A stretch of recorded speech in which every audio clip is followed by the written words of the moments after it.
Most people think they need to fix their life to find peace, fix their past, fix the disrespect, fix the betrayal. But the Stoic Knight knows the only thing that ever needed fixing was the response. You're not suffering because of what they said. You're suffering because you attached meaning to it. You're not spinning because of what happened. You're spinning because you expected it to happen differently. And that's the difference between the world breaking you and you breaking through.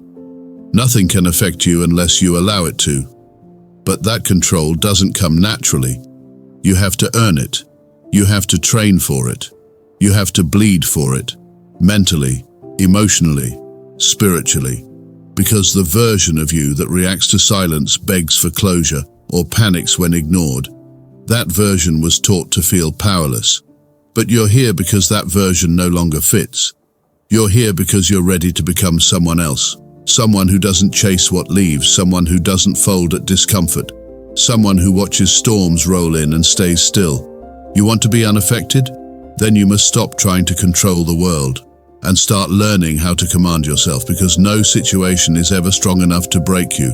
Only your attachment to it is. This isn't about becoming cold. It's about becoming clear. Clear about what deserves your energy. Clear about how your peace is protected. Clear that no reaction is more powerful than stillness. So if you're ready to stop being at the mercy of how others treat you, if you're ready to stop being triggered by distance, silence, or uncertainty, then this video is for you. Let's begin. The most important thing you will ever learn is this. You don't suffer because of what happened. You suffer because of what you told yourself it meant. Every situation, no matter how painful, comes with two parts. The event itself. The story your mind attaches to it. And it's never the event that breaks you. It's the interpretation. Someone ghosts you? That's just a silence. But if you interpret that silence as, I'm not enough, now you're spiraling. A friend lets you down? That's just a moment. But if you interpret it as, people always abandon me, now your identity starts crumbling. You get rejected. That's a closed door. But if you frame it as, I must be unlovable, now you're not just dealing with an outcome, you're carrying a wound. That's the mistake most people make. They confuse pain with punishment. They confuse resistance with rejection. They confuse setbacks with fate. The Stoic Knight doesn't think this way. The Knight doesn't let the world write the story. The Knight takes the event and defines what it means. That's the real battlefield. Not what happens, but how you frame what happens. Every emotion you feel is filtered through the meaning you assign. And that means emotional control begins not with suppression, but with interpretation. Let's be clear. This isn't about pretending. It's not about forcing positivity or denying how you feel. It's about asking one powerful question before you let anything affect you. What is the most powerful way I can choose to interpret this? That question is your sword. And if you train yourself to ask it every time you're triggered, you take back control of your nervous system, your energy, your direction. Because interpretation is control. Here's what that looks like in real life. You get ignored? The untrained mind says, they don't care. I'm being replaced. I need to fix this. The Stoic Knight says, let them choose distance. I'll choose detachment. My peace doesn't beg for company. Someone flips on you without warning. The emotional mind says, what did I do wrong? How do I make them see I meant well? The Knight says, their chaos isn't mine to carry. I stand on clarity, not confusion. Plans fall through? You could say, nothing ever goes my way. Or you could say, this just cleared space for something better. Adapt and move.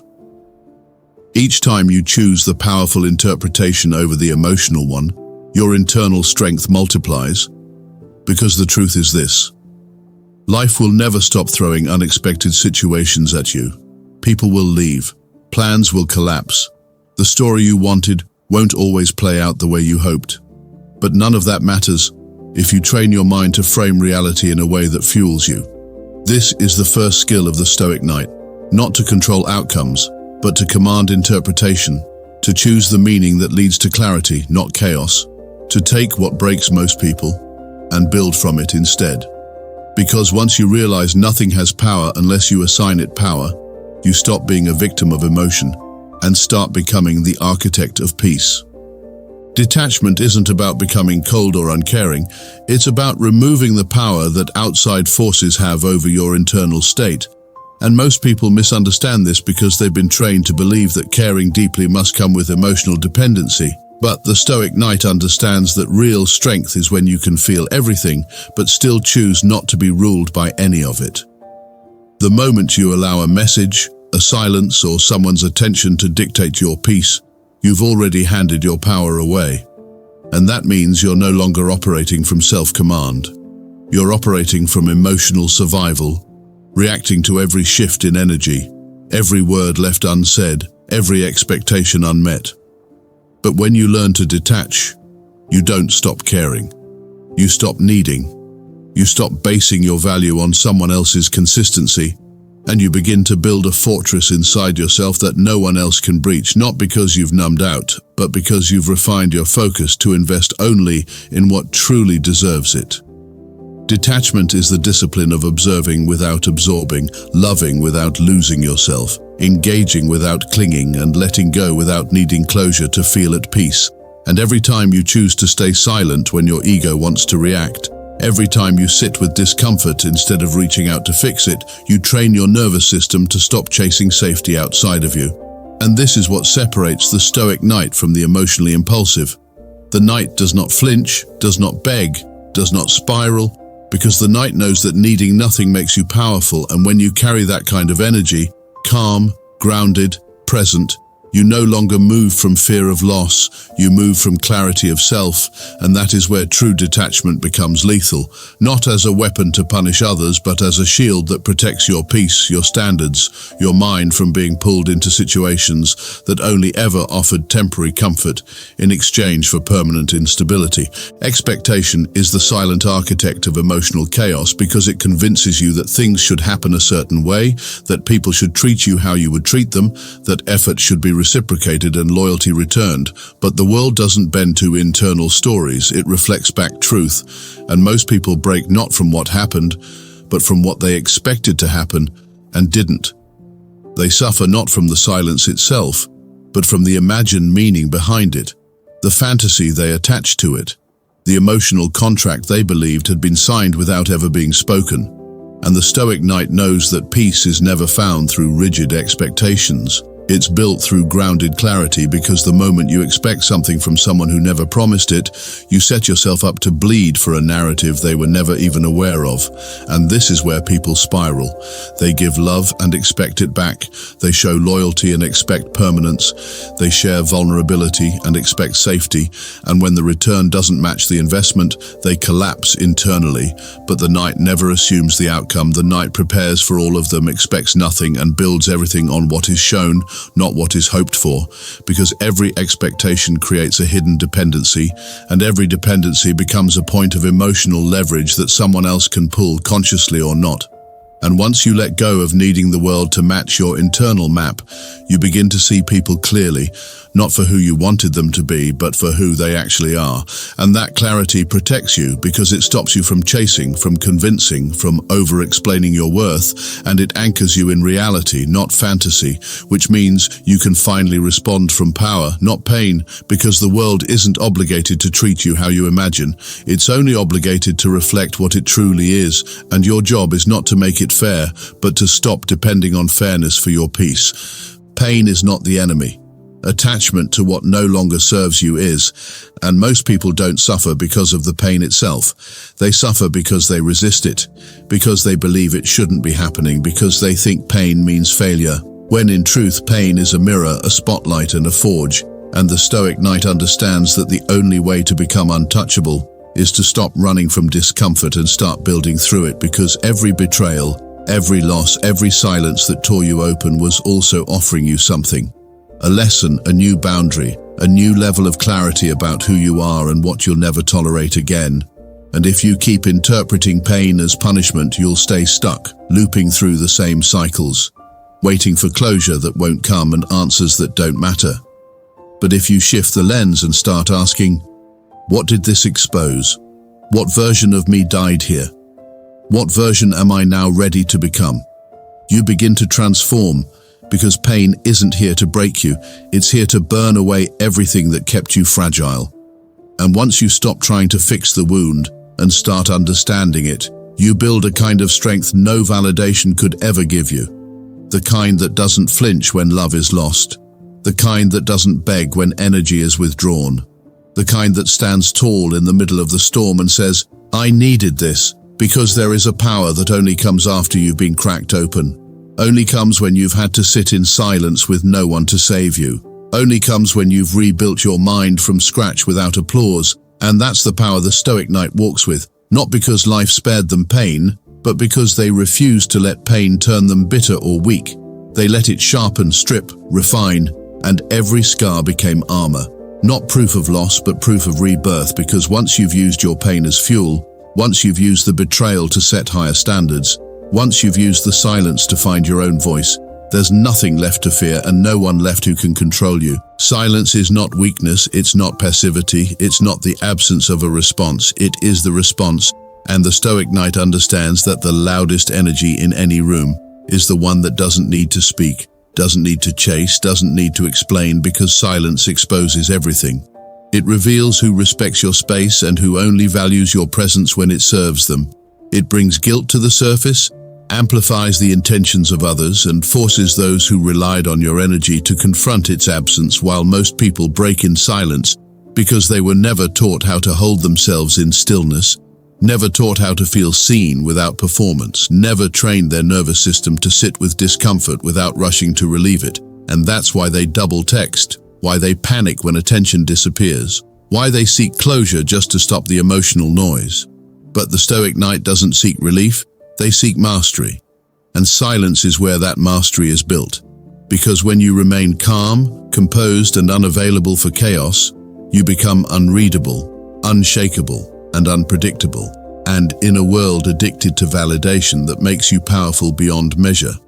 Not because you're playing games, but because you've elevated past the need to be understood by those who never earned access to your truth in the first place. And this kind of silence isn't avoidance, it's dominance, the kind that forces people to reconsider how they approached you, the kind that makes your absence feel heavier than your presence ever did.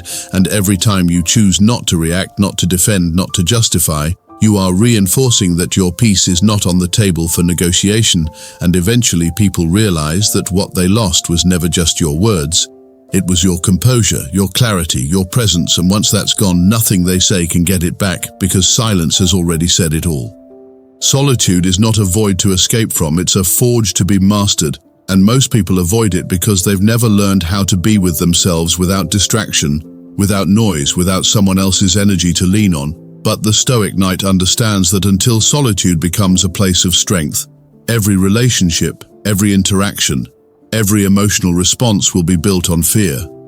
Fear of being alone, fear of being forgotten, fear of not mattering unless someone else confirms it. And this fear is what creates desperation, what leads to overgiving, over-explaining, and accepting less than what you deserve just to feel connected. But once you decide to sit in that silence, to let it stretch, to face the rawness of your own thoughts without flinching, you start to separate what's real from what was coping. And in that space, you meet the version of yourself that doesn't chase, doesn't beg, doesn't collapse when ignored, because solitude teaches you to generate your own peace, to find power in your own breath, to become whole without external confirmation. And when that shift happens, everything changes, not because the world becomes easier, but because your inner world becomes unshakable. And now people can't manipulate you with withdrawal, can't bait you into reaction with silence, can't control your emotions by showing up and disappearing on their terms, because your terms are no longer based on anyone else's presence. And when solitude becomes your fortress, boundaries become natural, standards rise without effort, your energy becomes rare. And suddenly you're not accessible to everyone anymore. Not out of arrogance, but out of alignment, because you've trained yourself to be self-contained. And the moment you no longer fear being alone, you become dangerous in the best way, untouchable by chaos, grounded in truth, and no longer moved by the threat of absence, because there's nothing to take from someone who already has everything within. If you've made it this far, then you already know. Becoming untouchable isn't about shutting down, it's about sharpening. It's not about caring less, it's about needing less. It's not about being cold, it's about being clear. And what separates the Stoic Knight from the rest is not that life hurts any less, not that silence doesn't echo or betrayal doesn't sting, but that the Knight refuses to let any of it decide who they are, what they do, or how they move.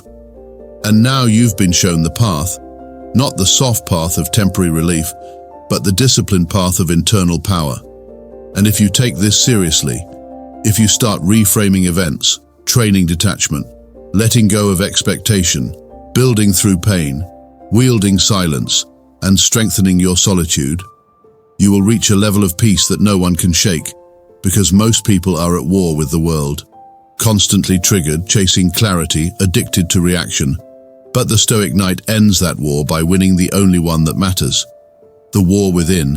And once that battle is over, once your peace is no longer outsourced, once your emotional energy is no longer hijacked by situations you can't control, you become a force, silent but seen, calm but heavy, detached but deeply rooted, and from that place, you no longer fear loss because you've already lost versions of yourself that were never meant to survive. Now all that's left is the one who cannot be moved, so if this resonated with you, subscribe to the Stoic Knight, leave a comment on what you're detaching from, and walk forward knowing this: the world may try to shake you, but your stillness will always be louder.